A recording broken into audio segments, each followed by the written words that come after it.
Yo, what's up mga boss? Ito mga boss no, viral na ito sa social media. Magkaparehong araw po ito mga boss. Nung isang araw, itong date night of the first couple. Ito yung picture ng nasa ibabaw mga boss ni na PBBM at kanyang first lady na si Lisa Marcos mga boss. At yung sa babang picture mga boss ay si VP Inday Sara Duterte na nasa burol mga boss ng nasawing mga sundalo. Sa bakbakan nga yan mga boss noong February 18 sa Munay, Lanao del Norte, kung saan 6 na sundalo ang nasawi at may mga sugatan mga boss. Sinasabi dito ni VP Inday Sara Duterte na totoo ang banta ng terorismo at wala silang pinipiling mga biktima mga boss. Kaya naman ayaw niya na may makipag-negotiation dito or makipag-peace talk dito sa mga terorista mga boss. So ito naging viral to mga boss sa social media dahil nga makikita or mababasa mo sa mga comment section na itong si PBBM daw ay priorities ang kanyang date dito sa kanyang may bahay na si Lisa Marcos mga boss.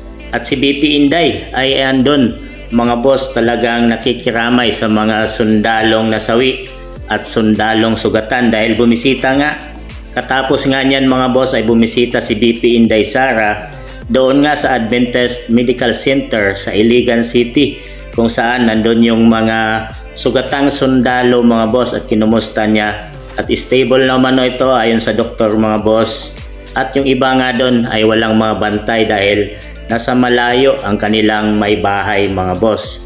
So dito natin makikita ang dalawang pinakamataas na pinuno ng ating bansang Pilipinas at ito ay pinuputakti ng naging viral ito mga boss. Same na araw to mga boss ha, nung isang araw lang ang ginanap na ito ay nakapost sa social media ni PBBM at Lisa Marcos mga boss, yung kanilang date night of the first couple, samantalang si BP Inday ay nandun sa mga kasundaluhan na nasawi at nasugatan mga boss.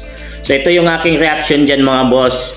Ang pwede yan mga boss no, na ang pangalawang pangulo ay magiging anong tawag dun, replacement mga boss ni PBBM no. So di lang natin o di lang nasabi ni BP Inday Sara dahil isa lang naman yan mga boss no. Si BP Inday ay kahalili rin ni President Marcos mga boss. Kung sakaling umalis nga siya ay siya yung namumuno sa ating bansang Pilipinas, ay ganoon na rin ang ginawa ni BP Inday Sara. Siya na rin yung representative ni PBBM doon mga boss at siya nga ang pumunta doon sa burol no mga boss at doon sa mga nasawi o nasugatan mga boss na nasa ospital na nagpapagaling pa. So pwedeng si BP Inday Sara na ang umako sa responsibilidad ni PBBM mga boss. So wag natin i-judge kaagad at wag natin i-bash agad mga boss dahil sila nga naman ay iisa lang. Ang pangalawang pangulo ay kasundo ng ating pangulo ng bansang Pilipinas mga boss. So ito lang ang nakikita or viral ngayon sa mga social media na priorities ni PBBM yung kanyang date, samantalang si BP Inday ay nakikiramay sa mga sundalo nasawi. Wala talagang pagkaiba itong si BP Inday at si dating Pangulong Rodrigo Roa Duterte mga boss no, na may puso sa mga kasundaluhan natin dahil sila ang lumalaban at nagpoprotekta sa katahimikan ng ating bansang Pilipinas. Kaya naman todo ang pasalamat ni BP Inday sa mga kasundaluhan na nagbubuhis ng kanilang buhay para lang sa kapayapaan ng ating bansang Pilipinas. So anong masabi nyo tungkol sa priorities ng dalawang pinakamataas na pinuno ng ating bansang Pilipinas mga boss?